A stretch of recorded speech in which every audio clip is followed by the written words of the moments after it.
A YouTuber named Fodero thinks that Gaston is the real victim in Disney's 1991 animated classic Beauty and the Beast.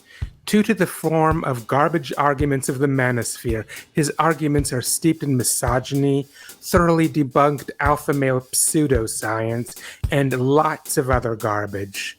So, Elle and I got together to expose these garbage arguments. You can see us do so in just a moment.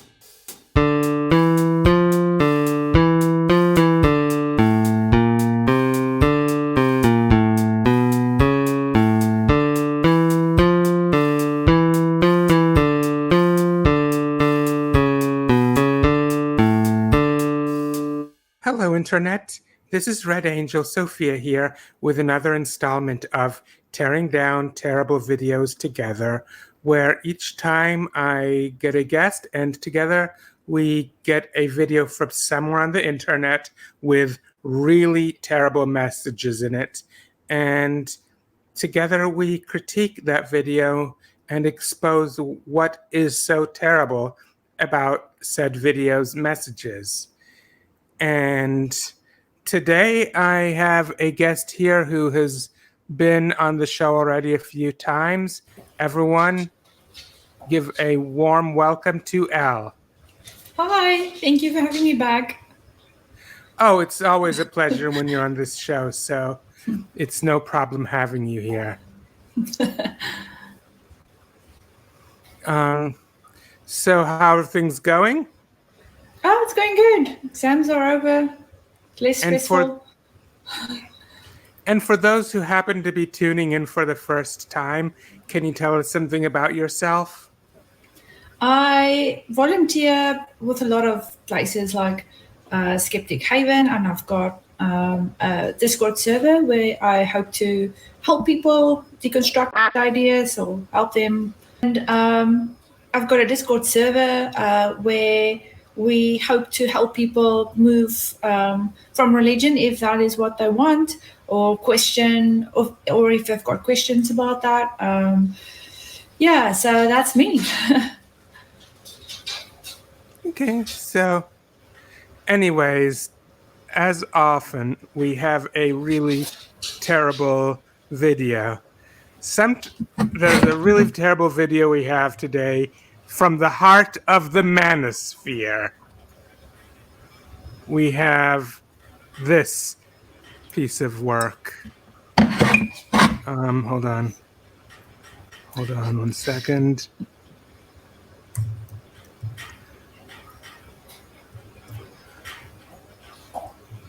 We have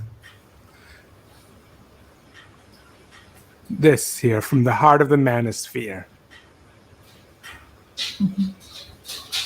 In defense of Gaston, apparently somebody thinks that Gaston isn't as bad as he is made out to be.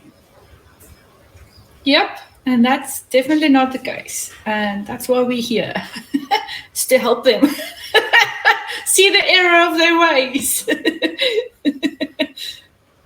Ready to crack open this can of worms? Yep, let's go. Okay.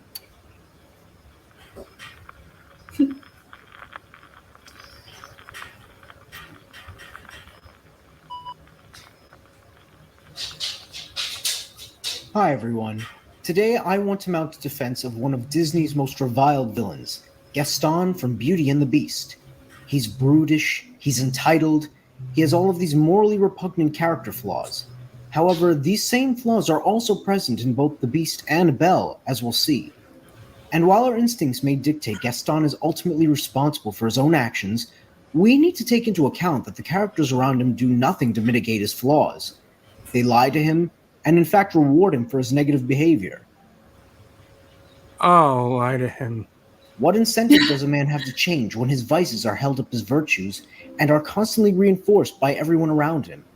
In this Now, if one's going to say that society is responsible for Gaston being the way he is, they may have a case. But if he were to stick to that, but when he's to suggest that he's not the villain, or more of the villain than Belle or the Beast, that's where you know what I'm saying? Well, he should have stopped with repugnant morals, brutish, entitled, because those are already characteristics that he should be working on if he's wanting to get a partner, because that's not really a desirable trait that you want in partners. And to say that society or women is to blame because nobody is telling him that he's a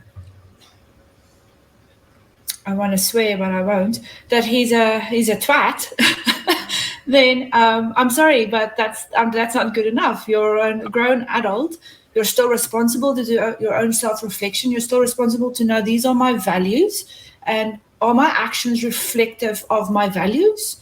And if so, if not, what do I do to rectify that?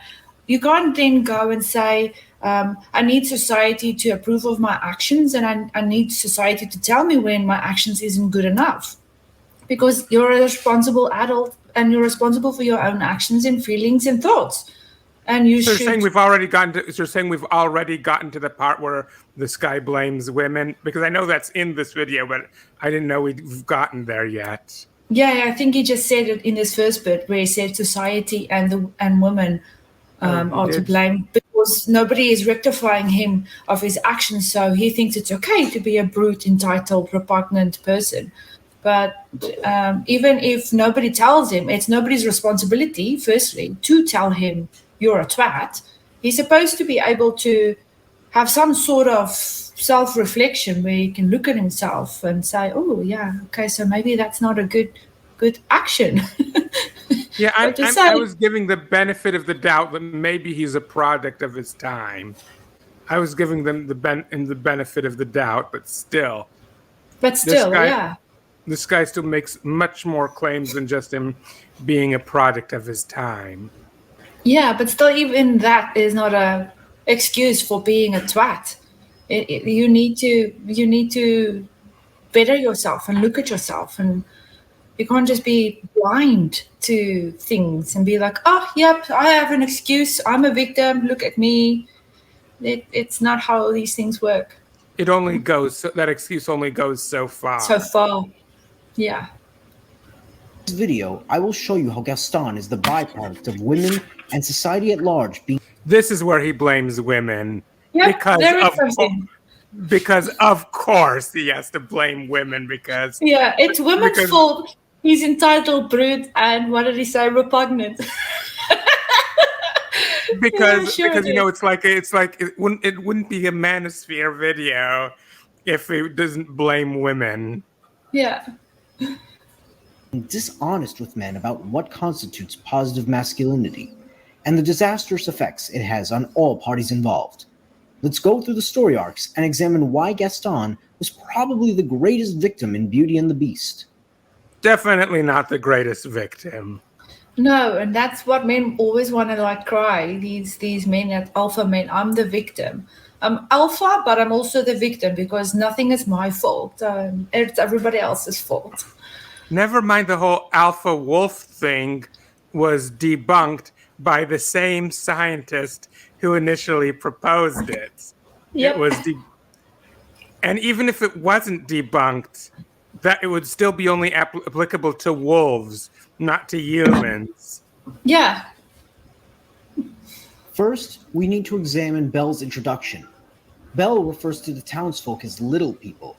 They're boring and redundant. She tries to talk to the baker about her story, but he dismisses her. So I guess if you grow up in a town where you don't fit in, that makes you the bad guy? Yeah, he keeps saying that she's socially awkward, she doesn't fit in, and that's somehow her fault. But I feel like you don't always have to fit in, and you don't always have to be social, and that those things aren't bad.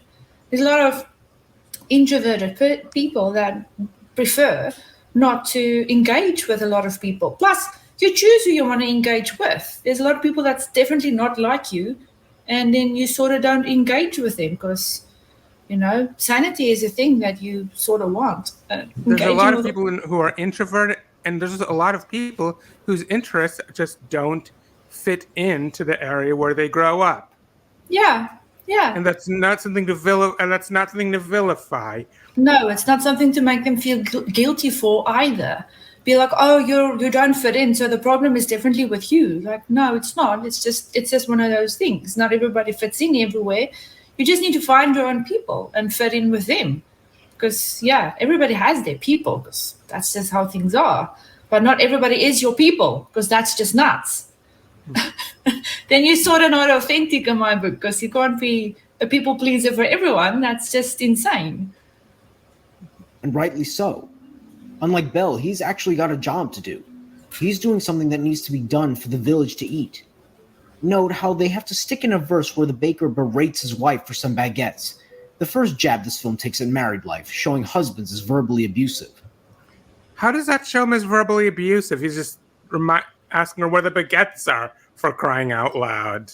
Yeah, but even if he was verbally abusive and he comes and says, oh, look, he's showing him as verbally abusive, then yeah, because he was yelling at his wife, that's sort of verbally abusive. So apples for apples, my dude. What is the content creator, Fodero? Apples for apples. If he's verbally abusive to his wife, then he is verbally abusive. We're not depicting him as verbally abusive. He is. Is he verbally abusive? I have not seen this movie in ages. I have no idea. All I heard him saying is saying, Marie, the baguettes, that's all he says. Yeah, he said that he berated his wife for the baguettes. And I thought, well, if you berate your wife, you're then verbally abusive. So yeah. He wasn't berating her, he was just asking her where the baguettes are. Yeah, but that was what the content creator said. So I'm just going on what he said, because I didn't watch this movie. I was just going to not do that. Oh, you should see this movie. It's a good movie. Okay. As she strolls, some old women comment how she's dazed and distracted all the time. These women have enough life experience to recognize Belle's detachment will end up hurting her in the long run. Just because they were around longer does not mean have more life experience. Does not mean that any of it is applicable to Belle. Yeah, and nobody in that film has authority to tell Belle what she needs to do with her life. So him saying all these townsfolk know better for what's good for Belle's life, like how did they suddenly become the moral authority in Belle's life to tell her how to live it and how to be? Older women wouldn't be able to tell like a 20-year-old, this is how life is, you should be living it this way, because things progress and things change. And for that 20-year-old, that's perfect how they live their life. And for the 60s and 70s-year-old, they had their 20s and they lived it how they saw fit. So I don't see why people should now suddenly insert themselves into somebody else's life to tell them, well, you know what, this is how I did it, so that's probably the best way. You need to be doing it the same way. Like, no, it doesn't work like that for everyone. That's a talking points of conservatism, an idyllic past that never really was. Yeah. She's never part of any crowd. She doesn't form bonds or engage in any meaningful interactions with the people around her. She seems to have no interest in assimilating with the community at all. Before the song is interrupted, they show a frantic woman struggling with multiple babies hanging off her every limb. Another subtle jab at familial responsibilities, of which Belle seems diametrically opposed to.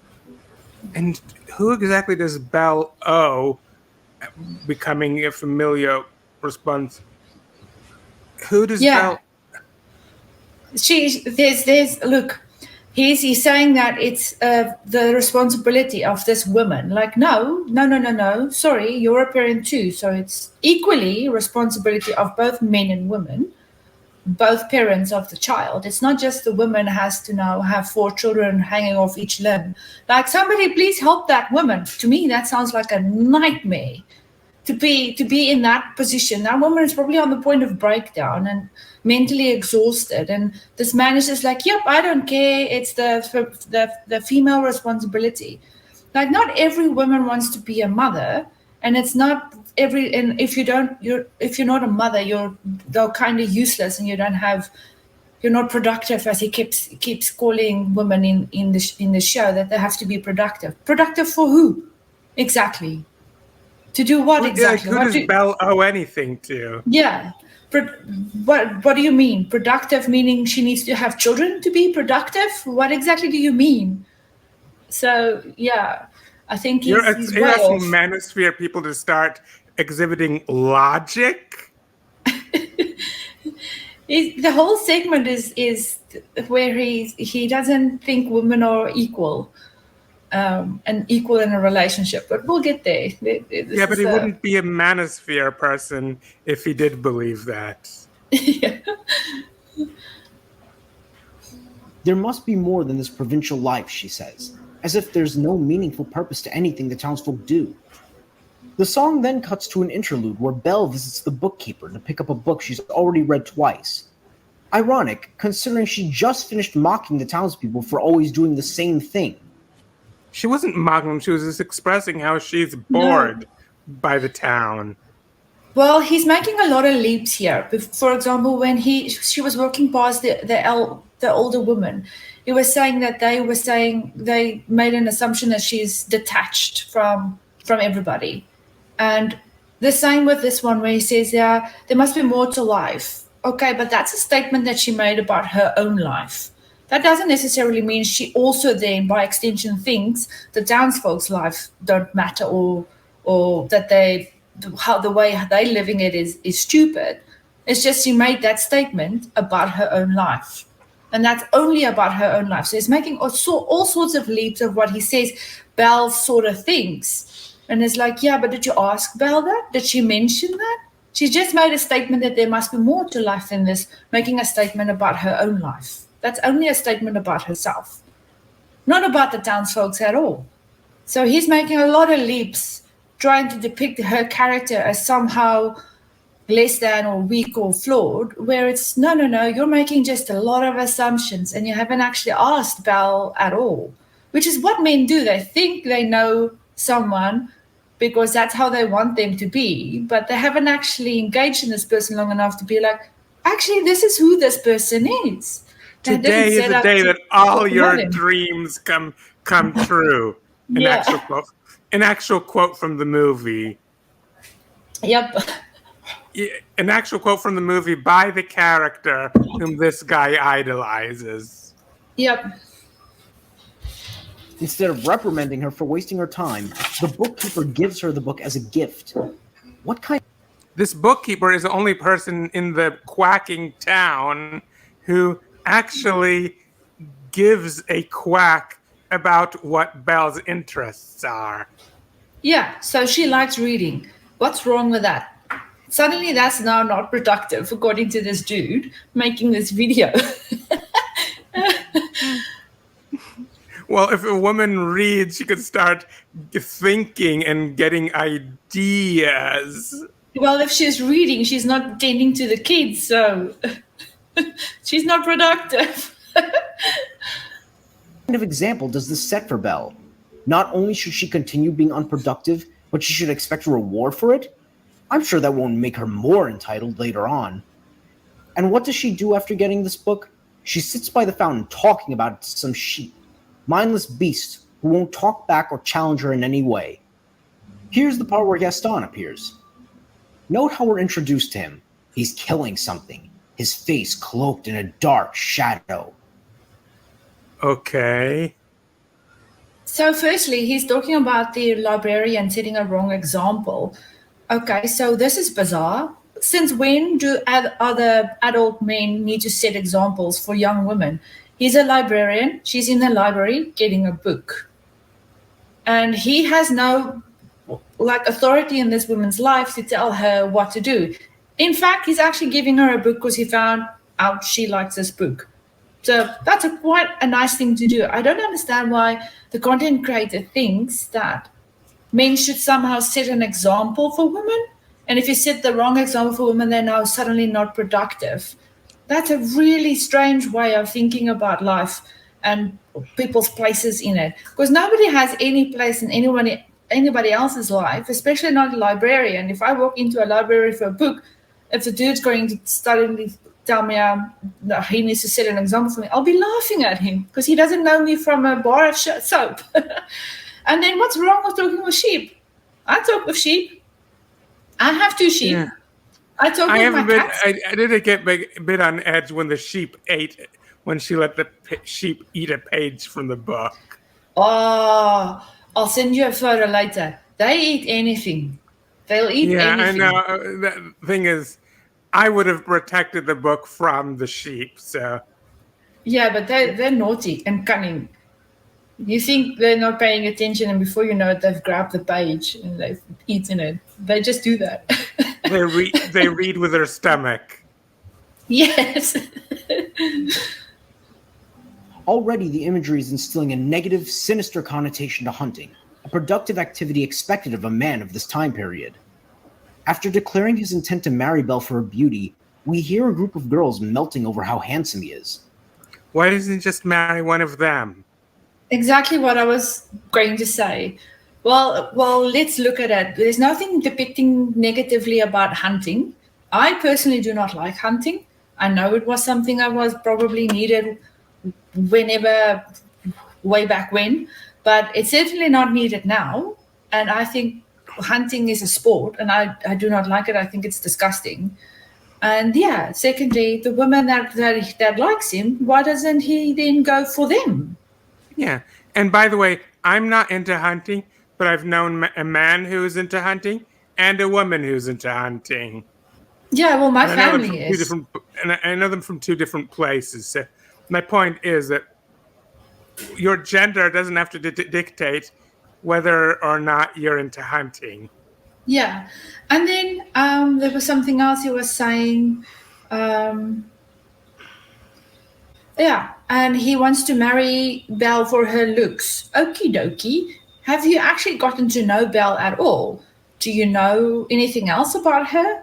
So you want to objectify this woman and only have her for her looks as an object on your arm, your little woman. Look, she's beautiful, and that's all that she's got for her. That's all that she's got going for her. It's yeah. It's bizarre that the content creator thinks that's a good reason to marry somebody. Is they're beautiful, so that's all I need. Like, yeah, you need loads more than that. Potential wives in this town are also superficial and shallow, so why are men like Gaston held to a higher standard? In their own words, he's a tall, dark, strong, and handsome brute. Their preferences incentivize his brutish behavior, signaling to him it's something women desire. Oh, again, it's all the women's fault. Yeah, but again, also, some women might like certain attributes in a partner. That's fine, but it's not attributes that every woman would want. So some might want a brute man, who knows? But it's definitely not something every woman wants. So to say that is... So he should marry one of the women who wants that. There's Yes. enough women.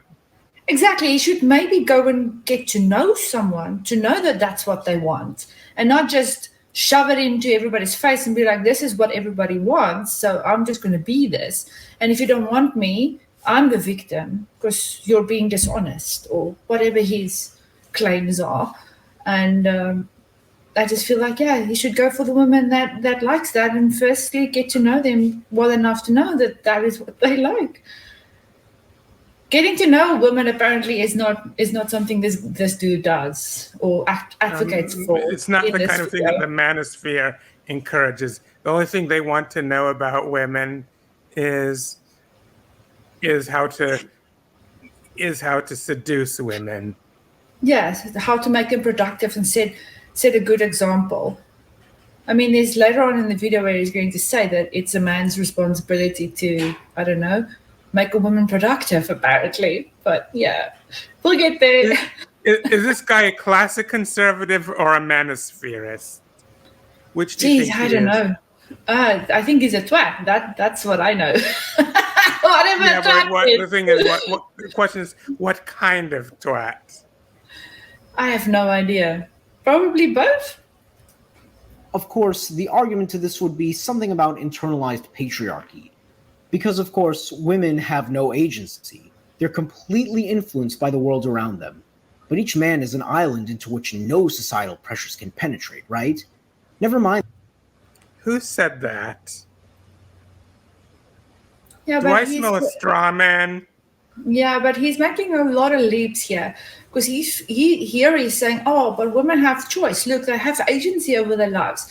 But just earlier on, he was dictating how they don't, and they should be productive, and they should be set examples by other men, etc., making it sound like women should not actually have that sort of agency. But now he's like, oh no, they've got agency because internalized patriarchy is not a thing. Of course it's a thing.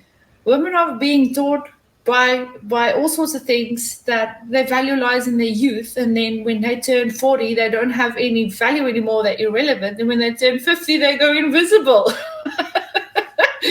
So, and then a lot of the young women buy into this because obviously they're important, they have value for the patriarchy, and then they buy into that.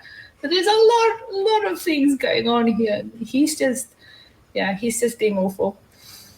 The fact that the young women mock Belle as crazy for not wanting Gaston, because all societal pressure on women originates from men and not the bullying of other women ever.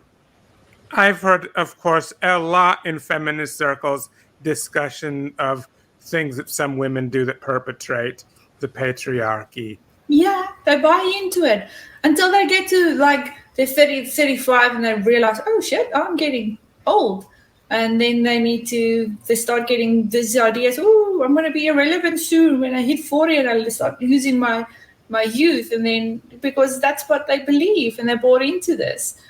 So the women wake up in their mid-30s, I think. But yeah, it's a horrible thing. And it's definitely a thing. So yes, he's wrong in saying he's wrong in saying that it's only the judgment of women. It's both the judgments of women and then what men is doing to women. So he's saying it surely can't be men. It's just the women judging each other. Like, yeah, it's actually both. As Belle heads home, the townspeople lament how it's a pity and a sin she doesn't quite fit in. They all silently acknowledge Belle's antisocial behavior, yet no one brings it up to her in the interest of assimilating her. Weirdly enough, they claim that girl is strange but special, yet up to this point, we haven't been shown a single reason why Belle's so special. The only thing they seem to value her for in this song is her beauty. We've seen that she is definitely more intellectually oriented than others in the town, as shown by her. That's kind of why she likes. That's kind of what the thing about her reading is about.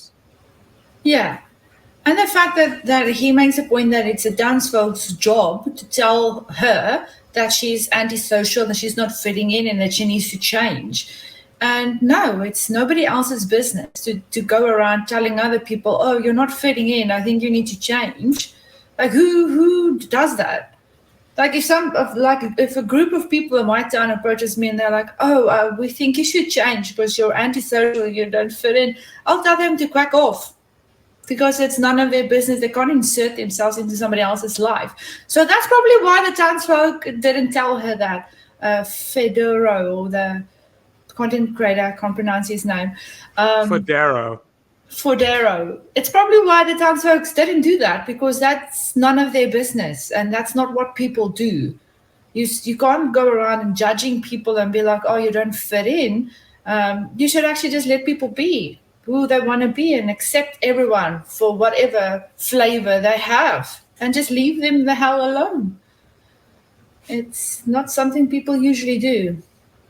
And then to say that it's their responsibility and they sort of lacked in it, it's not their responsibility. They're not like her parent. And even if they were, she's an adult woman. So she can definitely decide for herself what's good for her life, when she wants to change or when she wants to work on something or when she wants to suddenly be social or not. It's completely up to her what she wants to do and how she wants to live her life. Just like Gaston. Yet none of these other townsfolk are regarded as evil. At the end of the song, she finally unburies her head from her book to acknowledge the crowd. Finally, this is their chance to dissuade her from her trivial pursuits. And what do? They turn away and they go back to their business. They had plenty of time to virtue signal to one another about their concern for Belle, but only as a moral veneer for petty gossip. When the time Oh, Vey, this is crazy. Yeah, see, here he goes again, that it's somehow these people's responsibility to insert themselves into a grown woman's life to tell her what to do. Like, are they going to insert themselves in everybody's life? And when is somebody else going to start inserting them in their lives, telling them what to do? Is that a way people want to live? That's not healthy. When it came to actually help her, suddenly they were all too busy. Here's where Gaston makes his move. Immediately, he tells her that the whole town is concerned about her antisocial behavior. He's the one person who is honest with her. But how did Disney frame this? He just doesn't want her reading or thinking.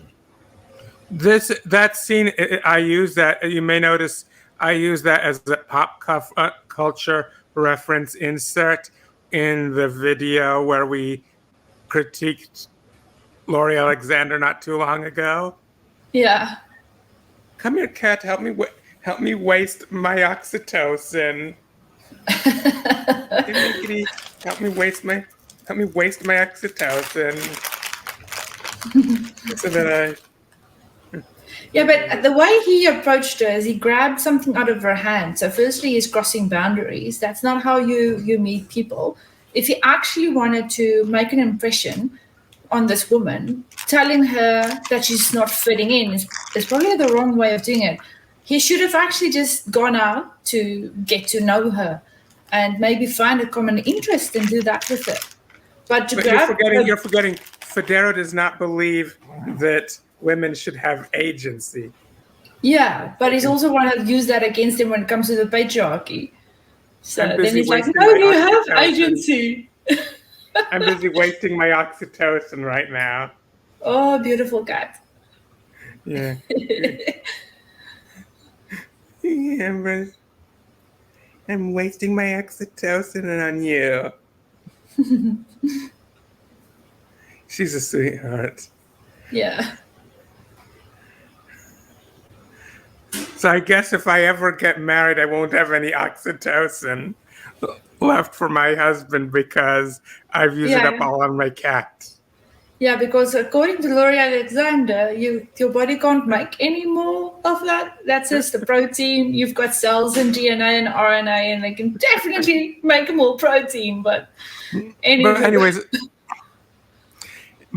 I use this scene as a pop culture reference insert to that video. You remember that, right? Yeah. Never mind the fact that another significant thing about this scene is that people is trying to suggest that the Beast is no better than Gaston, and a lot of people like to deride the Beast when he gives Belle a library as being just a material thing. Yeah, but he's taking an interest. Yeah, he's actually the library is financially costly, I'm sure, but the Beast could have given her a number of other things that are financially costly, and he chose of all possible financially costly things that he could have given Belle, he made a point of picking the one that actually reflects her interests. Yeah. And I don't think any commentator of this movie has ever noticed the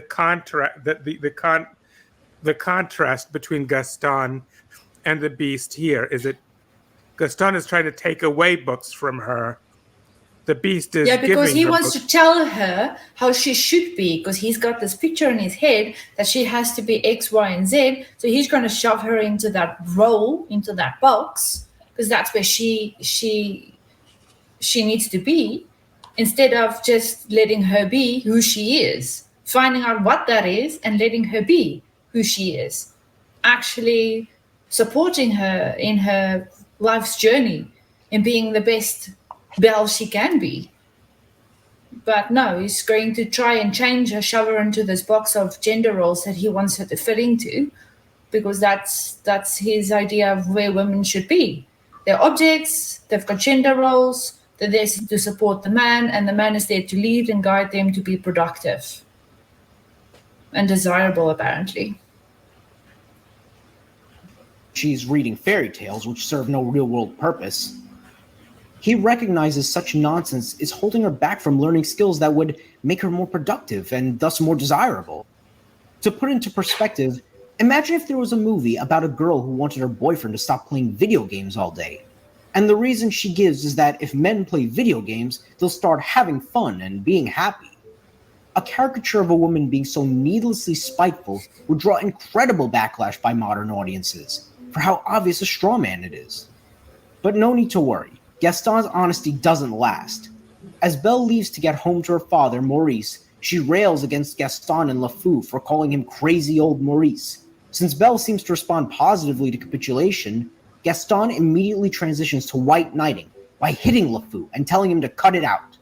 Already we see how Belle's childish nature warps Gaston's character, incentivizing him to scrap the honest approach and be more manipulative. At home, we finally get to meet crazy old Maurice, another cause of Belle's lack of maturity. Oh, because I guess she's immature because her father's not 100% normal or neurotypical. So because we have to vilify neurodiverse people because of course. Yeah, but there's a lot going on there. Firstly, I made a false equivalency between a couple having a discussion about video games, right? And then suddenly Gaston having the right to tell Belle what to do with her life. They're not a couple, and she's a grown woman that can decide for herself. Where in the case of the couple where the woman says, well, maybe you should play a little bit less video games, there might have been a discussion around spending quality time together. Who knows, right? But that is about two people in having the right to have that sort of discussion. But Gaston has no right to tell Belle this at all because they're not a couple. And even if they were... that's right. The issue that there's no relationship. There's no relationship. Except in Gaston's mind. Yeah. So this content creator, Fodero, thinks that somehow Gaston has a right to tell Belle that she's childish for reading stories and that she's got a childish nature. And that somehow that's also now her dad's fault. Well, yeah, there's a lot of things that shape people, past experiences, parents, society, school, or whatever. There's a lot of things that shape people, and your parents can definitely shape you into the wrong direction, but you're still responsible for your own actions, your own values, your own thoughts and feelings, and you're still, as a grown adult, you should still then look into that and change that if you don't want to. It's not an excuse. I'm a twat and it's my parents' fault. That's not an excuse.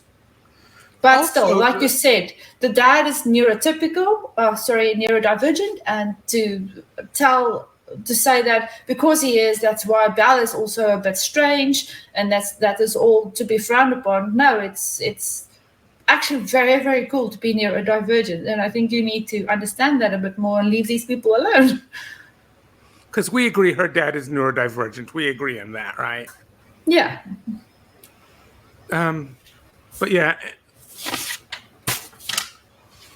But anyways, also his idea that reading fairy tales is unproductive.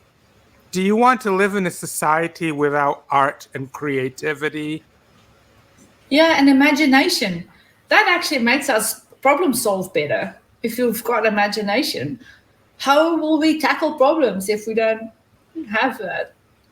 Thing is, art and creativity, you need to, and doesn't mean that you need to agree with all the messages in the fairy tales.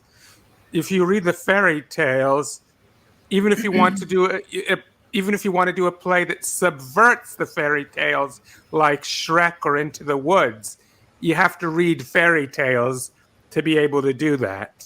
Yeah, and did you see earlier he was saying that how Gaston suddenly changes his actions because of what Belle said, and I thought to myself, and now Belle is suddenly responsible for him changing his actions. It's like, no, he's a grown adult, He needs to stand by his values, and he needs to live his life with that sort of integrity. To suddenly chop and change character on a whim because this person wants me to be X, that person wants me to be Y, so I'm just going to chop and change and be very flimsy about who I am, means you're actually very insecure, and you need everybody's approval around you to feel more secure, to tell you that's right or not right.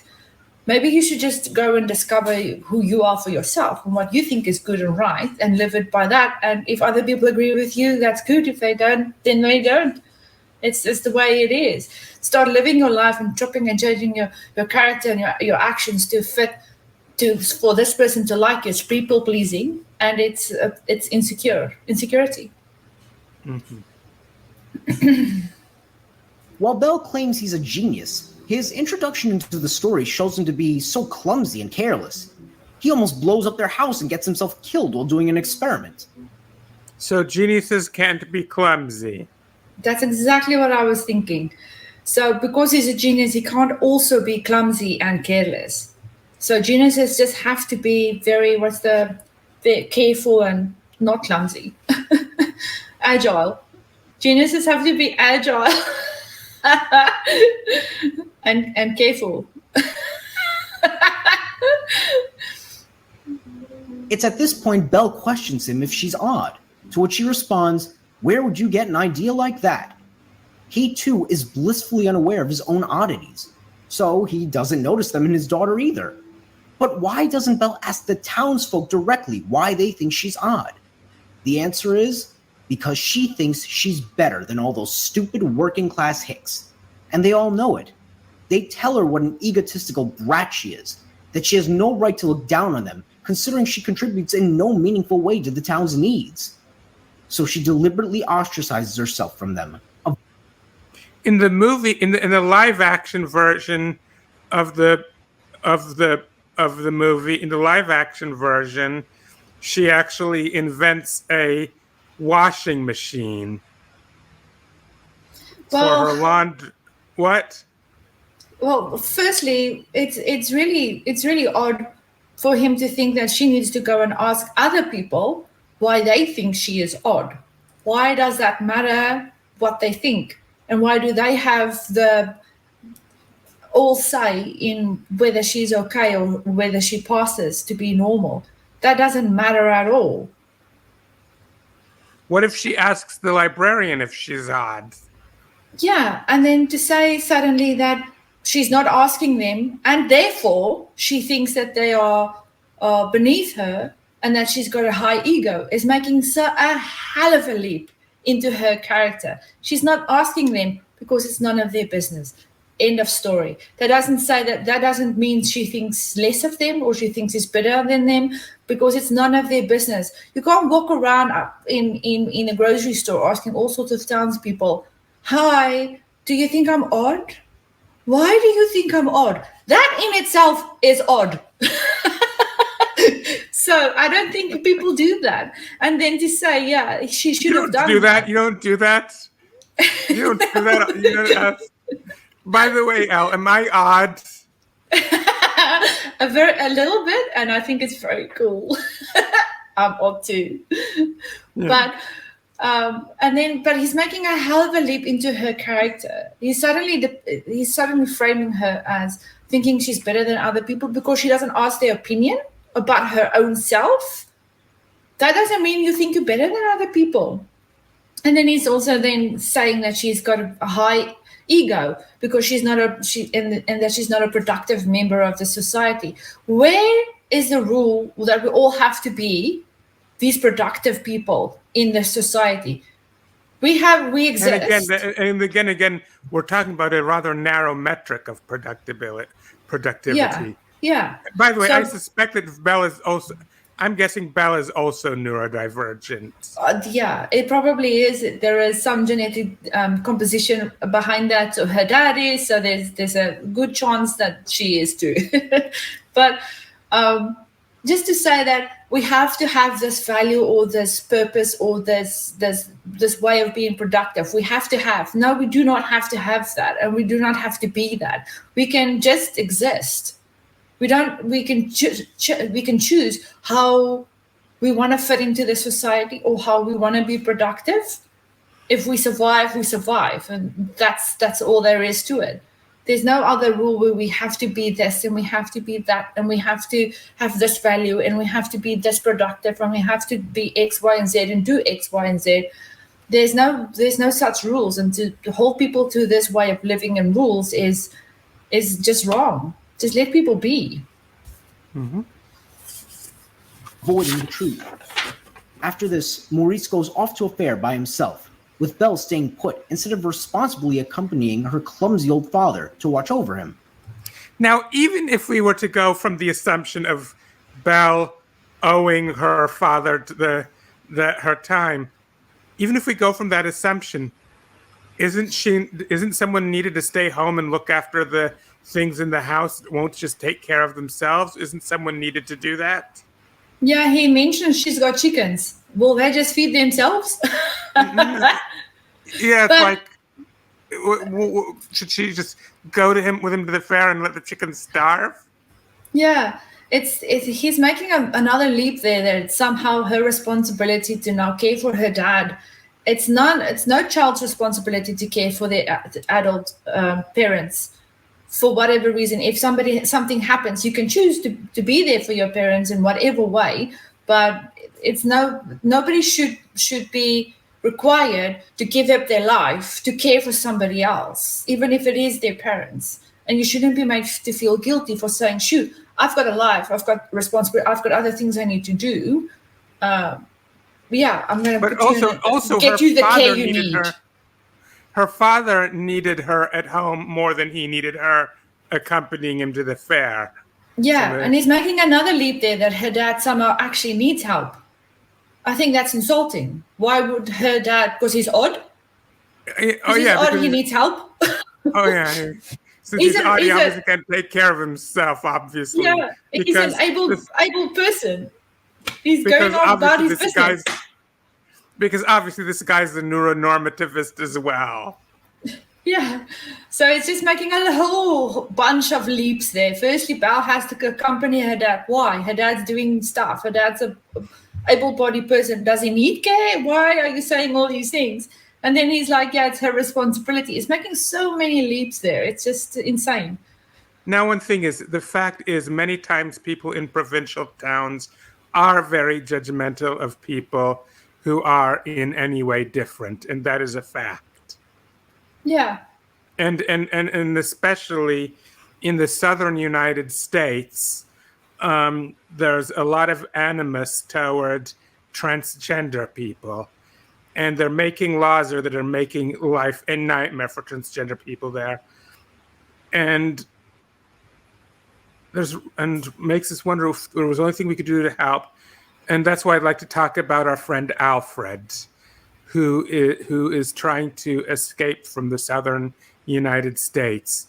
He has a GoFundMe whose QR code I have on the screen right now. You can follow that QR code to go to Alfred's GoFundMe and help him with the funds that he needs in order to get out of the southern United States into a safer state for him. Because it's getting very dangerous for transgender people in the southern United States. And I understand if you don't have the money to contribute to him, but if you don't, then pass this link on to someone else who does. You could very well be saving a life. Anything to add? No. And then another charity I should mention is A Place for Marsha, that's trying to find ways to help other transgender people who are 18 years or older move out of the southern United States.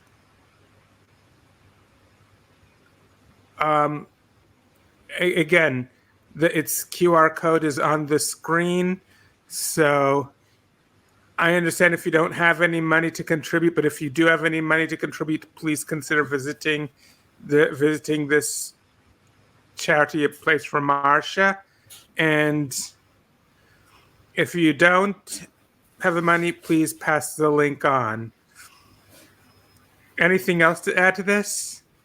No, we can just drop all the links again on the server, the Discord server as well, so that people can donate. I'll put in the video description area a link to the causes I care about section on my tree of links. Okay. What a responsible daughter. Now comes the scene where Belle really screws with Gaston's head. Gaston enters Belle's home and proposes to her, albeit conducting himself in an ungentlemanly manner. That's an understatement. Yeah. Instead of voicing her grievances with him, she lies to him in a gentlemanly manner. Instead of voicing her grievances with him, she lies to him. She tells him she doesn't deserve him before causing him to fall into a pool of mud, humiliating him in front of the whole town. Okay. What is she supposed to say to him? Please, I'm not interested, go away? Well, firstly, you don't owe the person that you're feeling unsafe with, you don't owe them your honesty. I think maybe being honest is the definite wrong thing to do. You say whatever you need to say to feel safe and to get out of that unsafe situation, because that man crossed her boundaries, is physically putting himself on top of her. If he's now suddenly laying in mud, being embarrassed, good, because that's what he deserves. Thing is, she can't just ask him, appeal to his consideracy, because after all, he says no one says no to Gaston. He does know to take no for an answer. And as for physically forcing him out, this guy is roughly the size of a barge. Yeah. And this is an unsafe situation. That is an unsafe because he's forcing himself physically, sexually onto her. And she doesn't want that. He doesn't understand no.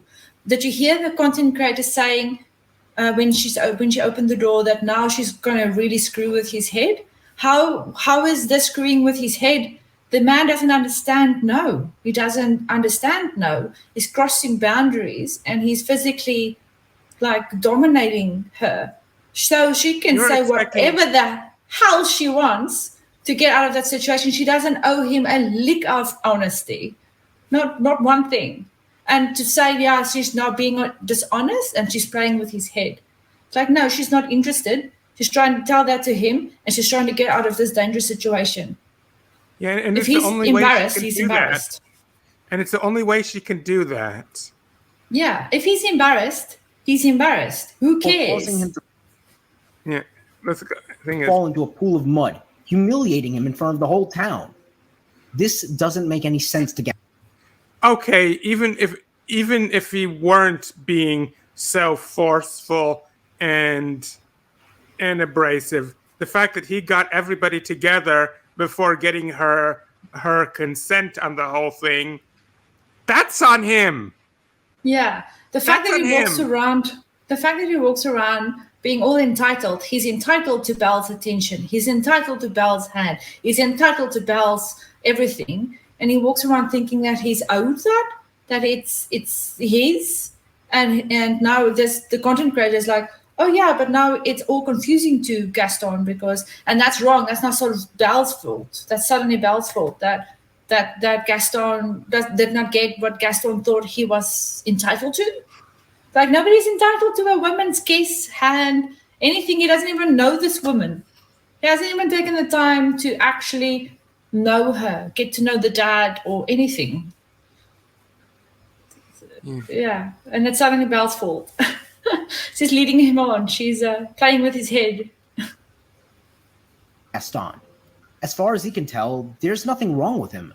There's no reason for Belle to say no by her own admission. Except that she has reasons to say no. Just because she isn't going to say that to Gaston when she's in a very compromising situation. Yeah. Yeah, she has reasons. And even if he doesn't know the reasons, that doesn't matter because no is no. That should have been the end of that discussion. Will you go out with me? No. Okay. So move on. She's not interested. Trying to force her to be interested is not going to work. You're asking Fodero to understand concepts like consent? Yeah. With the knowledge at his disposal, this rightfully infuriates him. One has to wonder if she proposed any sort of terms, would Gaston have been willing to change like the beast did? Perhaps she could have made him a better man. She doesn't owe him any quacking terms. Yeah. Like the Fodero said, he's angered, rightfully so. Rightfully so. Rightfully so, being angered at a woman telling you no and shoving her out the door because she doesn't want you to kiss her. Remember, he says, you don't have no one consent. says no to Gaston. That's how the song begins. And then saying, yeah, but maybe if she asked him to change, like, why is it up to this woman to change the man? Why is it up to this woman to tell them, you need to be a better dude for me to like you? Why is it her responsibility to make him a better person, to make him a better man, for her to want him? He should have already been that for her to want him. So now it's suddenly her fault that he's not the right person for her? Oh, of course, it's the Manosphere. Everything's a woman's fault. Yeah. Would Gaston have been willing to change like the beast did? Perhaps she could have made him a better man too. But that's doubtful, as Belle doesn't seem driven to become a better woman. Besides feeding some chickens, we never see her do anything requiring skill, patience, or any other productive faculties. Finishing off the first story arc, we get a reprise of the first song, with Belle mocking the prospect of being Gaston's little wife. She seems to think being a wife is beneath her, and once again asserts she wants so much more than her provincial life. No, she just simply thinks that being Gaston's wife is not what she wants out of life. Yeah. And it's her quacking life. Yeah. And then why does he suddenly assume that marriage is the be all and end all to everything? Like, you can just never get married and just always just be partners. Or wouldn't she need to date Gaston first? Do they just jump into marriage straight away? To me, that's all very toxic and unhealthy. Whatever the hell that means. She has some grand vision of an amazing life she thinks she deserves. All the while... Or maybe an amazing life that she just wants the chance to pursue. Yeah. Well, what's wrong with actually having this idea that there's more to life, or that I want a better life? Isn't that like what people think? And why should she do something to actually be deserving of a good life? Nobody needs to actually do something to suddenly be deserving of a good life. You can just not do anything and still have a good life and want that for yourself. You don't have to be this massive genius that has a lot of money, that has everything figured out. And now because of those skills, now you're deserving of a good life. That's not how things work. And this content creator seems to think that you need to be deserving of a good life to have a good life. Otherwise, you don't deserve it.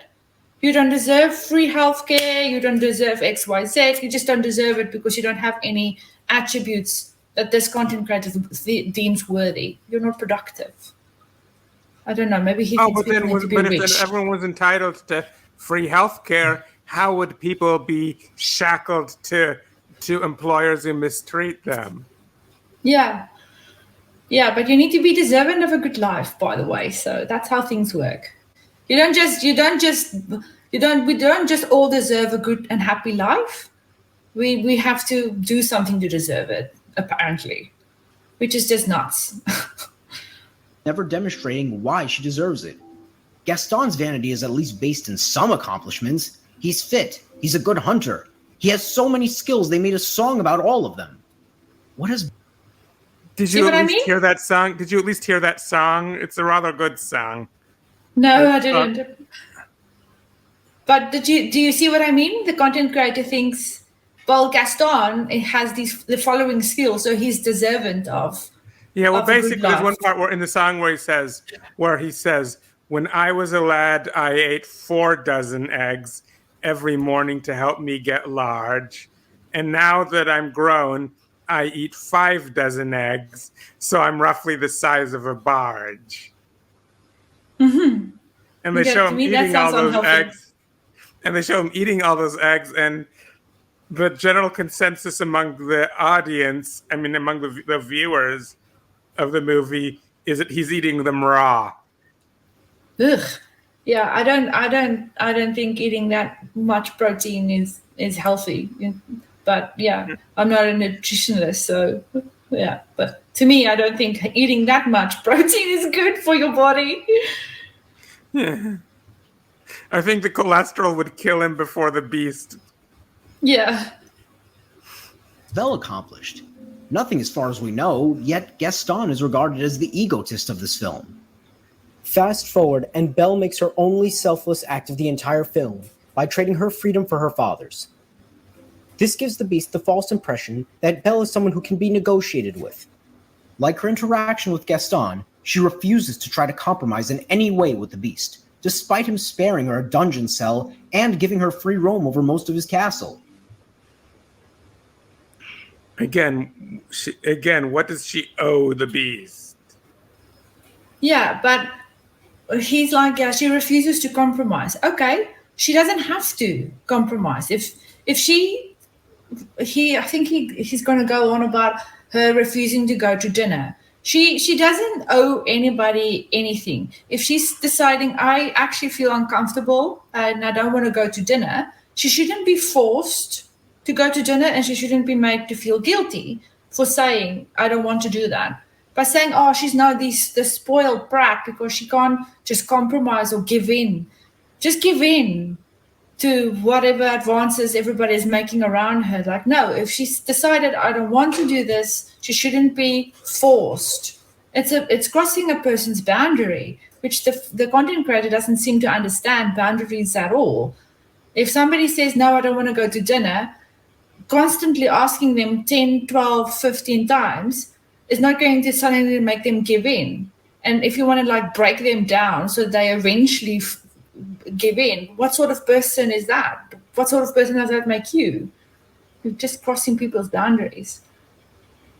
Now, of course, in the movie, the beast also starts out kind of brutish, and he was supposedly already brutish to begin with, which is why he got turned into a beast in the first place.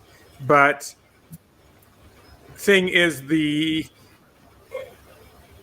staff of his castle, who had been turned into knickknacks and whatnots at the same time that he was turned into a beast, they work on him and help him to grow.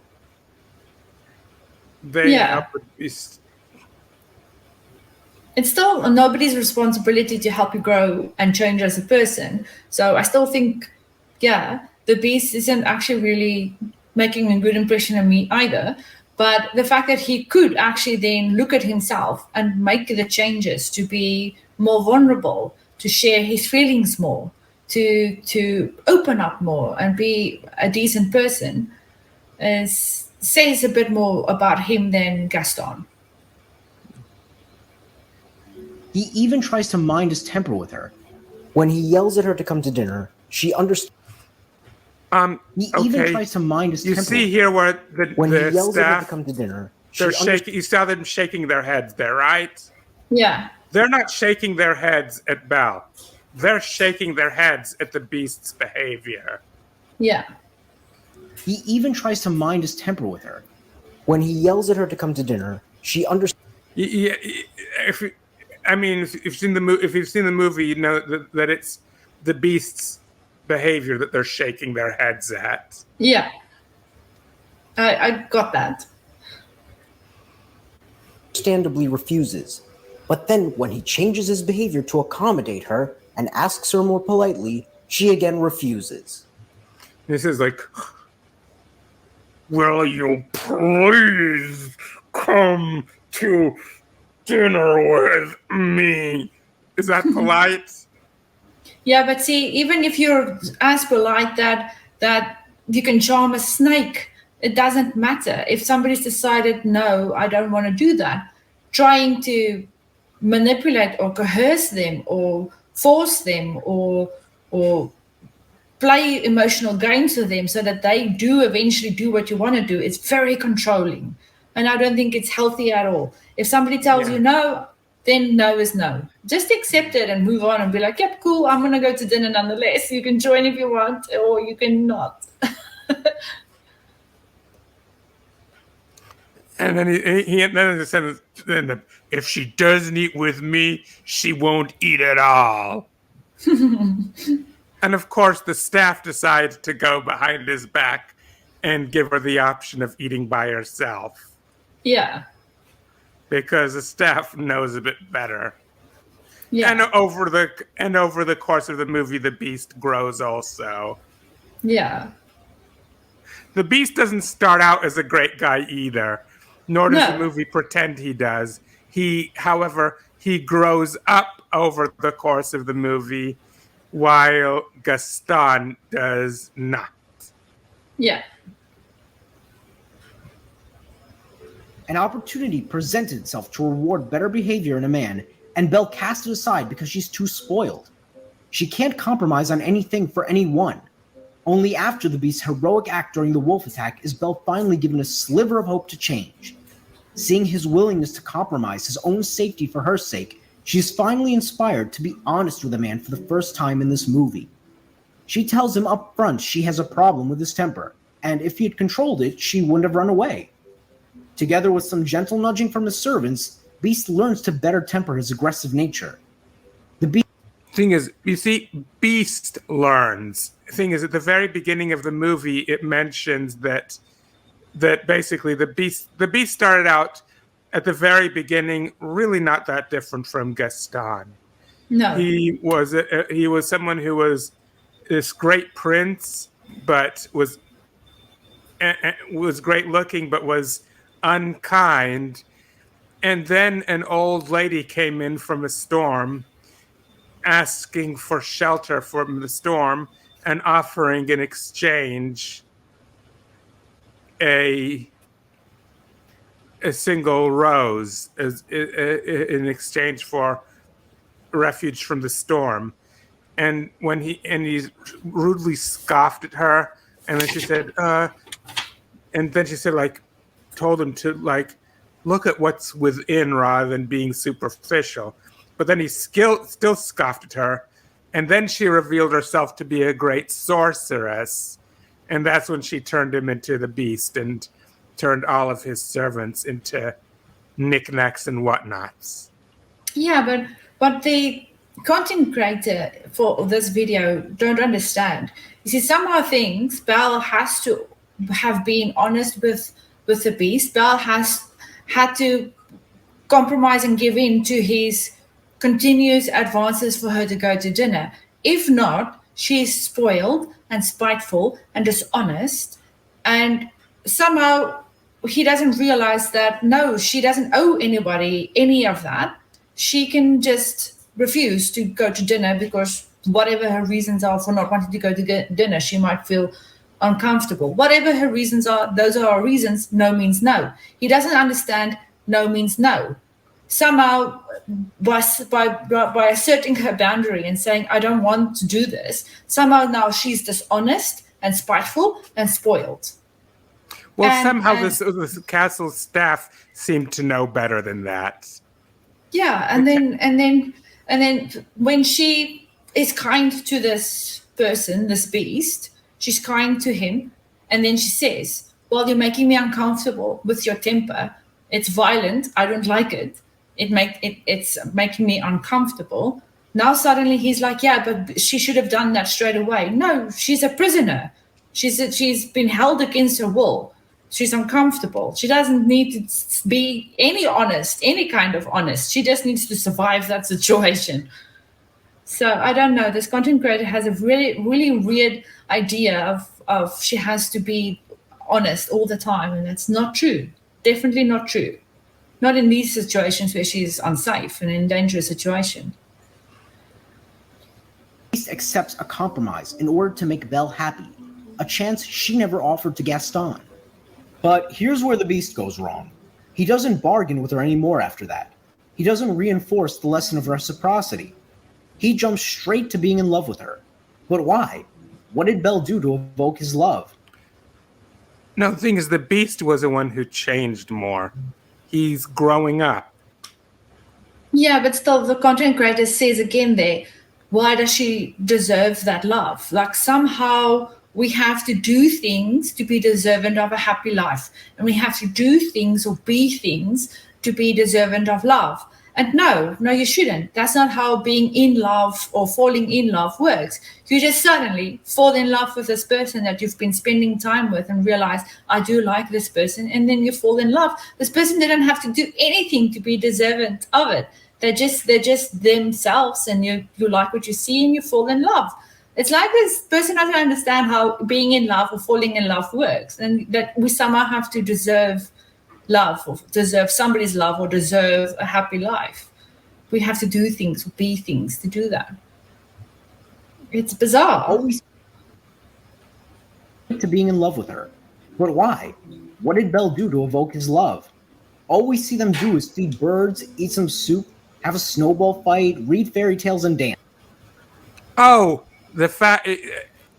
hell forbids that there be a montage, because a movie that takes place over several months, or maybe not necessarily several months, but several days, has to be several days long.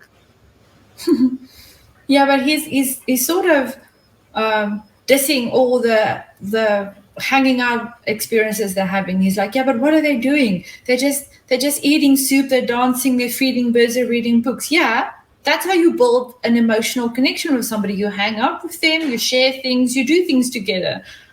What's wrong with that? Although I will be honest, I did get the impression that a lot more time passed in the castle than in the town over the same period of time. It seems like a lot more time passed in the castle than in the...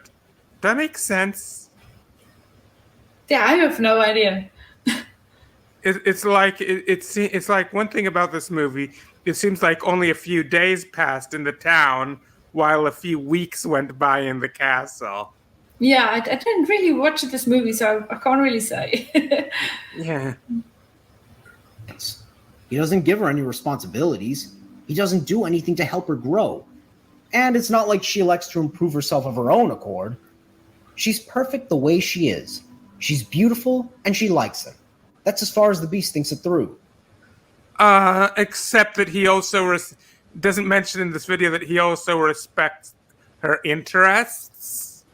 Yeah, he's taking the time to get to know her, because he's acknowledging that she's a person that has like rights and her own brain and thoughts and feelings and things. He's not treating her like an object.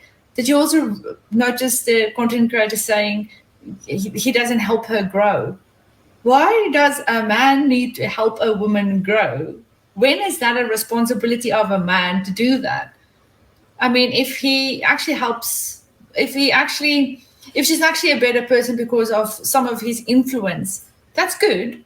And vice versa, it can go both ways. But to just say that he doesn't help her grow makes me think this dude thinks that's what men should do, is help women grow. Like women can't decide that for themselves. They can't grow by themselves. They need a man's help. Yeah, they need a man's help to grow. And he's sort of like dissing the Beast for not doing that. And it's like, yeah, but the Beast shouldn't be doing that. Who does that? Who has any right to tell any person they're not growing, or they're not productive, or they're not useful or have value? Let's go on. He's so desperate for love, he'll ignore all of Belle's shortcomings just to keep her around. He's so weak-willed, he eventually gives up convincing her to stay, releasing Belle rather than confessing his feelings to her and then offering her freedom regardless of her answer. What? You mean doing something without conditions, and that makes him the bad guy? Yeah, he's weak-willed because he doesn't have conditions. He's not manipulating her. He's not forceful. So now he's suddenly weak-willed for sharing feelings and being vulnerable, which, by the way, Fodero is very, very hot. I find they're very hot on another person if they can actually share feelings and be vulnerable, because that is very sexy. Just FYI. Had he confessed and she rejected him, he'd be right back where he started. The beast represents another symbolic obstacle for ambitious men like Gaston. He is the archetypal beta male who strokes women's egos out of fear that honesty will drive them away. Again, with the whole alpha beta thing. Yeah, First and here of it all, comes in. Even with wolves, it was debunked by the same scientist who initially proposed it. And even if it had not been debunked, it still would be only applicable to wolves, not humans. Yeah, There is, but there, but he's got a very weird idea of weak men, beta men. They don't have conditions. They don't force themselves on women. They get to know women. They engage with women. They share stuff and experiences with women. They share their feelings. They're vulnerable, and that somehow makes them beta men. So that men like Gaston, who are actually bullies and toxic, doesn't have right of way with women. Like somehow these that's what beta the men. Manosphere people are about, thinking that they're alphas.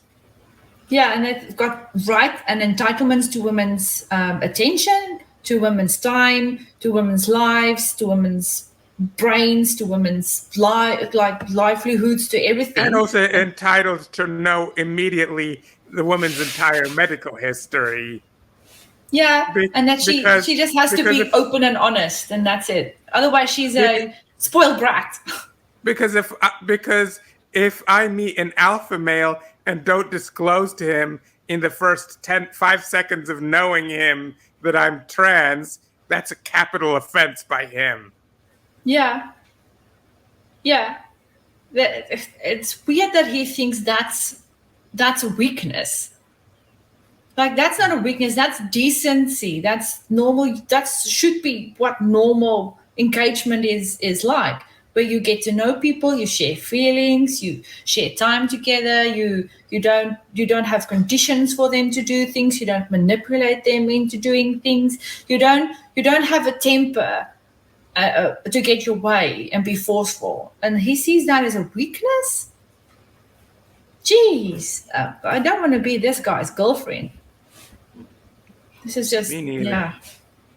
The selfish man who values the morsel of self-confidence he gets from female attention over his own betterment as well as hers. No, he knew that she needed to go because her father needed her and therefore needed him to let her go. And he basically put their other people's needs first because she was needed somewhere. And that makes him a better person, a stronger person, not a weaker person, not a beta. Beta. Assuming that there was even a such thing as a beta. Yeah, it's weird. The beast understands Belle's animus towards sincerity, which is why he's so certain she'd reject him. Later, Belle gets back to town. No, he's just not placing any conditions on her. And it's her decision whether it's her decision whether to embrace him or reject him. It's her decision, and he understands that finally. Yeah. Only to find Gaston has hatched an evil scheme against her. What is the unforgivable crime he commits against Belle? He imprisons her father, but offers to release him on the condition Belle stay with him. You know, exactly what the beast did when he first met her. Okay, first of all, about what the beast did when they first met her, even the movie does not pretend that the beast is a good guy at the beginning of the movie. He grows into a good guy over the course of the movie. Second of all, it's still not exactly the same. The beast had imprisoned Maurice on the grounds of Maurice having intruded on his castle and basically considered Maurice to be an assailant. Yes, he was paranoid, but that's the reason why he had imprisoned Maurice. And Belle simply offered on her own to take his place. Gaston, on the other hand, had deliberately deliberately hired the head of the mental asylum to collect Maurice, who was completely minding his own business for the express purpose of manipulating Belle. So it's not even the same. So while what the Beast did at the beginning is not okay, it's not at the same, anyway, it's by no means at the same level of not okay as what Gaston's doing. Yeah, but let's pretend it was. Because somebody else has done something horrible, does that now make and something horrible and they sort of got something nice out of it in the end? Does that now mean you should go and do the same horrible thing if you want the same nice thing to come out of it? Like that shouldn't give somebody the idea like, oh yeah, I should go murder this person because I can meet this other person in the funeral and then I can hook up with them. You're like, people don't do that. It doesn't give you the right to do something awful to try and get something nice out of it. So if somebody else does something bad, are you going to follow? There should be some sort of moral or value coming in between and be like, yeah, I'm not going to be that. I'm not going to be that horrible person doing something. Yeah, but still the claim that he's doing exactly what the Beast did at the beginning, that's not true. Yeah, but the content creator is also claiming that because the Beast did it, it was okay. But why is it not okay for Gaston to do it? It's like, yeah, it's not the same, but also, even if it was the same, it shouldn't be okay for Gaston to do it. Because Two it's wrongs not, don't make one right. It's not okay to do that. Again, the Beast can change, but Gaston is irredeemable. In order to clear her father's name, she shows Gaston the Beast, snarling like a wild animal, and in the process praises him as kind and gentle. Gaston is bewildered by this. How can she see the good in a wild animal, but not me? Expectedly, he proclaims to the crowd that she's as crazy as her father, and locks her away before going to kill the Beast. So he goes in one moment from trying to force her into marriage to trying to force her into marriage against her will, into trying to kill her. Yeah. Sounds to me like some of those places where someone buys a bride without the bride's consent and then kills her for not being an honorable enough bride. Kind of like that. Yeah, but he's also saying, yeah, how can Belle see the good in Beast but not the good in Gaston? Maybe because Gaston doesn't have any good in him. This is a good example of him not having any good, because she's obviously clearly in love with somebody else. What does he do? He locks her up, and then he's going to go kill this person that she loves. So how is that a good thing? And how is that making him a good person? And how is she supposed to see any good in him? If she doesn't see any good in him, maybe it's because there isn't any good in him. When Gaston finally confronts the Beast, what does he find? The Beast sitting there sulking over losing Belle, pathetically giving up on his life and his dreams, having resigned himself to endure a life of failure and perpetual misery. A manifestation of male nature that utterly repulses women. Gaston sees it vital to destroy this avatar of a broken man wallowing in his unfulfilled ambition.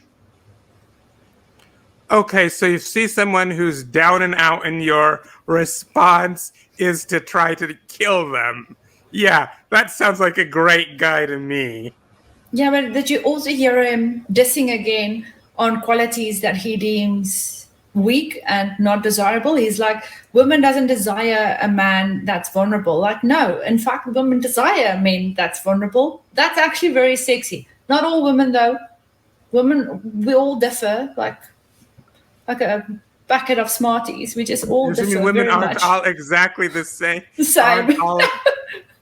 No, but he's obviously dissing on qualities that the content creator deems as a weak thing, like him being depressed, being sad, being vulnerable, not fulfilling his destiny, or whatever the words he used. All these things he thinks are weak in people. And he doesn't really understand that, no, what makes you weak is not having the courage to be vulnerable and saying your feelings. That But to me I'm saying is that makes you weak. even if these were signs of weakness, the response to seeing someone who is down and out if your response to seeing someone who's down and out is to try to kill them, Yeah. that makes you a bully. Yeah. That makes you a horrible person. Psychopath, Yeah. actually. Yeah, that's right. Calling you a bully would not be fair to bullies. Yeah. Misery, a manifestation of male nature that utterly repulses women. Gaston sees it vital to destroy this avatar of a broken man wallowing in his unfulfilled ambition. Snuffing out this childish, nihilistic, appeasing simp is paramount to Gaston helping Belle mature. Gaston doesn't even See, here it goes again. How Gaston is supposed to help Belle mature, help her realize her value, help her realize how to be a productive. He keeps on with this theme that it's a man that's a responsibility to tell a woman how she should be, how she should live, what she needs to do to be worthy of love, of a good life, etc., etc. He's got this weird idea. Help her mature. Didn't he just help her mature? Did he not just leave her to burn to death in that cellar? Didn't Well, he just leave her to I burn? suspect he's going to go back to the cellar, and the cellar is probably not on fire, as far as I can remember. He set it on fire. Oh, he did. Okay. So, yeah, helping her mature. Yeah, I don't know how he's going to be able to do that, because killing somebody she loves is probably going to traumatize her, and she's going to need therapy for that. So Yeah, but that's not going to make her mature. As far as he knows, she's burning to death because he locked her in that cellar and set it on fire. Yeah. And I didn't watch the movie, so I don't know. and she would have died if she and her dad hadn't used their neurodivergent brains to find a way out of there. Yeah. Because being odd sometimes can save your life. Yeah, I think being odd is very cool. Yeah. They use their neurodivergent powers to escape. Yeah. And if it weren't for that, they would have died. And yeah. Gaston would have. And so I don't think anyone thinks that Gaston can be trying to help her mature. One, as far as he knows, she's dead and he killed her deliberately. Yeah. Nihilistic, appeasing simp is paramount to Gaston helping Belle mature. Gaston doesn't even want the fight to be easy. As he beats him up, he keeps telling the beast to get back up. He has the good grace to try one. You mean taunting the beast? Yeah. Last time to save the beast from his own self-imposed weakness. One last chance to fight for what he wants. In the end, he sarcastically mocks his spinelessness as him being too kind and gentle to fight back, calling out the pernicious conflation of refusing to stand up for oneself with something equal to virtue. Just as Gaston is about to kill him, Belle arrives. But instead of telling the beast to resist, she begs Gaston to stop. His weakness is so apparent to her that she can't expect the beast to fight back of his own accord. However, this chance to White Knight finally brings the beast to his feet. Gaston is a man who doesn't listen to Belle, so she doesn't like him. Which means if Beast fights Gaston, maybe she'll love him instead. Eventually, the beast overpowers Gaston and is The beast isn't being manipulative here. No, he's just defending his life. Yeah. And yeah, the weird thing that the sniper was taking there at Belle, like she doesn't like him because he doesn't listen to her. Yeah, that's probably a good point you're making. Like, if you're interested in somebody, take the time to listen to them and hear them, and take an interest in them, because they're a person that's equal to you. As soon as you're going to constantly walk over them, manipulate them, think you know better for their lives, and not hear them, then they will probably not like you. That's just the way things work. about to kill him, but he stops. The beast sees his own weakness reflected back at him, with Gaston pleading for his life, willing to do anything if he spares him, just like the beast was willing to do anything for Belle to spare him his cursed fate. Before the realization sets in, however, Belle arrives, offering her hand to the beast. A reward for his demonstration of strength combined with his complete obedience to her whims. In a last-ditch effort, Gaston stabs Beast as he and Belle make physical contact. Okay, basically stabbing someone in the back after they spared your life, having... that does not seem heroic at all. Sorry. No. By the way, Fodero, that's what I deem as a weak quality in a person, is the fact that you can't honor that arrangement. I saved your life, but now I'm just going to go... No, you're just going to go around and stab me in the back. That's not an alpha thing to do, by the way. Symbolically bonding their codependent relationship forever. If he fails, they'll continue to enable one another's vices, Belle's hedonism and Beast's spinelessness. In the end, Gaston falls to his death, finally destroying the last vestiges of traditional masculinity, and the potential for what could have been a well-rounded, well-mannered husband for Belle, had she given him the same chance she gave the Beast. Sounds to me like a nightmare of a husband. Yeah. Where he says that they suddenly have a codependency relationship. Where in all of this did this content creator Fodero find the Beast and Belle being codependent? And then suddenly Belle is a hedonist? Like what? Well, firstly, what's wrong with that? And why is that a bad thing? And then the Beast is spineless. He's spineless because he has qualities that you deem as weak, which I actually think is very cool qualities. It makes him a decent person that other people would want to get to know. And he says, and that's now the end of traditional masculinity. Well, yay, I'm all for that. I think traditional masculinity should just go down the drain. And then make him, what did he say, well-rounded and well-mannered husband. He's definitely not well-mannered. He had his feet on her book with his stinky socks. And then he just barged in there and sort of half demanding, half expecting her to just be his wife. He's definitely not well-rounded because he can't do self-reflection and change and be less of a bully and have some sort of compassion, which he seems to lack. And then you want to tell us that she never gave him a chance? Well, she didn't have to. Like, no means no. If she's not interested, she's not interested. And she doesn't have to actually even explain to him why she's not interested, because she's not interested, and that's the end of the story. Because, again, you don't understand boundaries or consent. Fodero. Oh, since Gaston picked her, she's obliged to spend her whole life with him. Yeah, he's going to make her productive, apparently, and help her grow and be mature. I have 4 children hanging off all her limbs. Yay! She caught his eye. She caught his eye. Therefore, she's obligated to spend the rest of her life popping out his babies. And yeah, there were other women interested in him. Why didn't he just go for them? Exactly. If Belle had been honest with Gaston from the get-go, could all of this have been avoided? All things considered, it's safe to assume that this was the only possible outcome. Gaston's growth had no value to Belle whatsoever. He would have never enabled her irrational self-interest. Beast's love came with no strings attached. No desire for children, taking on domestic chores, or any other responsibilities only fit for one of those little people. With Beast, she gets to live in a castle as a princess, always taken care of and free to remain a child forever. While Beast is still a brute, the difference is that, unlike Gaston, he's a brute Belle has control over.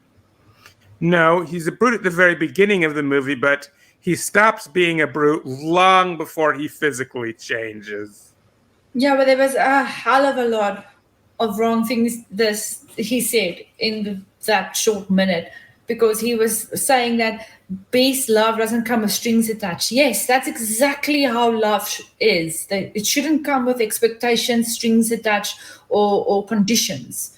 You just love somebody. Saying that there's no strings attached, so she doesn't have to marry him or do domestic work or have children, like for the little people in the town. Like, no, not every person wants that for their life. And it's probably good you find out what this other person wants for their life and see if you are a match and fit well. But just assuming that every woman now wants to marry and then have kids and somehow do all the domestic work as well. That's not an equal relationship. That's a toxic relationship.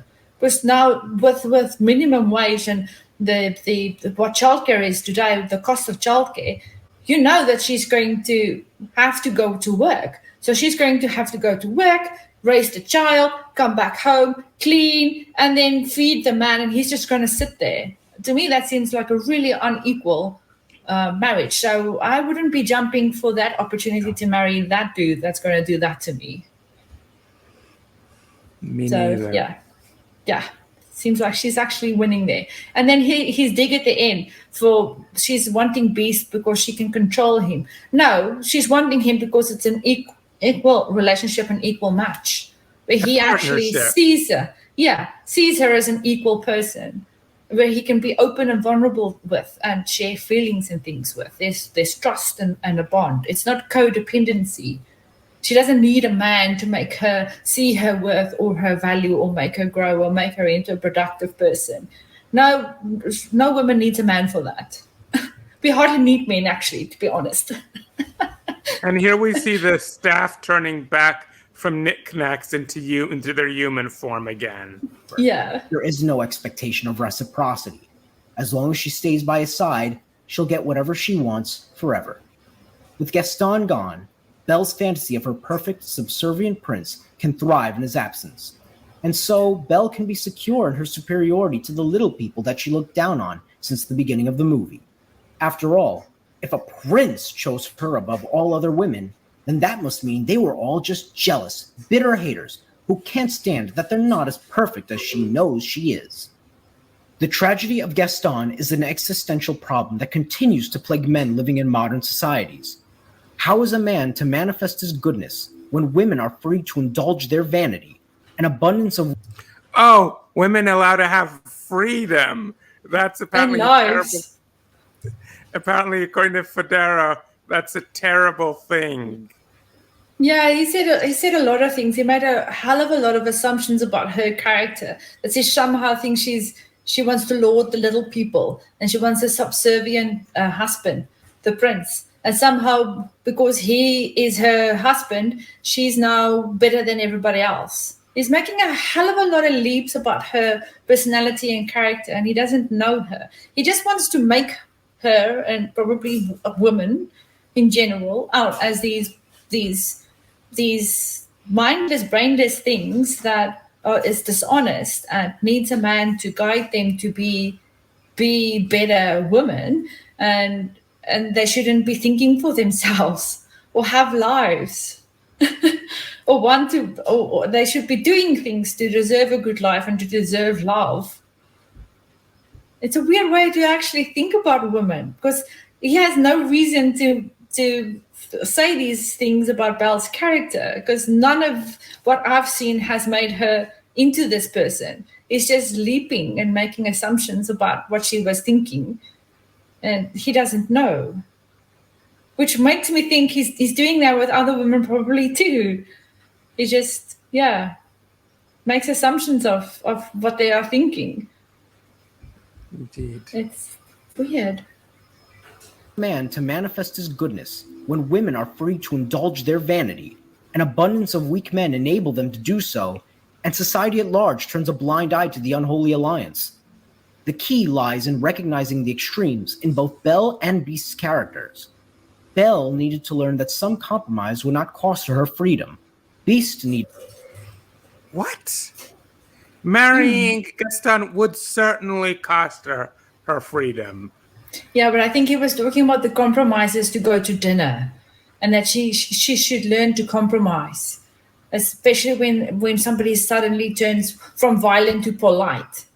No, that's actually just manipulation. Not even that polite. It wasn't even that polite. He was still just doing the script of politeness, but not very well. That's just manipulation, because you can't take no for an answer, so now you're going to change tactics, because your aim is not to respect this person's boundaries. Your aim is to get what you want, which is to get him to go to dinner. So, he was talking a lot about compromises, and if she just showed Gaston what to do or what to be or what she wants, compromises on that, then he would have changed for her. Like, no, he probably would not have. And you shouldn't expect a person to change so that you can be in a relationship with them. That by itself is an unhealthy thing to do. Belle needed to learn that some compromise would not cost her freedom. Beast needed to learn that conviction only costs men the love of women who want them to be weak. And can that really be called love? When men and women learn to stop fearing honesty and self-improvement, only then can the Gastons of the world address their own strengths and weaknesses, thus becoming the ideal prince for women much more deserving than Belle. Okay. He goes on about that being deserving of this, being deserving of that. He's got a strange worldview where people have to be deserving of something to receive something. It's like, no, you don't really have to be. Yeah. So that's the end of this train wreck. Yes.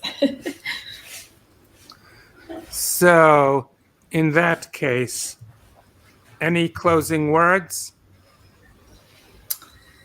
Oh, not really. This was a strange one. Like I said, this person, content creator, has a lot of strange things he's thinking and his worldview of what women should be, what men's purpose is for women. Women need men to show them how to be and what to be. He's got gender roles that he brought up again. He's talking about love having strings attached where it shouldn't. I just think all of it was really very bad, and I'm happy we could tear that down. Thank you for inviting me to do this. Oh, it's my pleasure. Anyways, as always, I need to mention the opinions expressed by my guests are not necessarily my opinions, nor are they necessarily the opinions of my cat Amber, or of the monster hovering over my bed, or of the gremlin possessing my elevator. And furthermore, even my own opinions at the time of me making a video are not necessarily my opinions at a later time. But anyways, until next time, see ya. Thank you. Bye.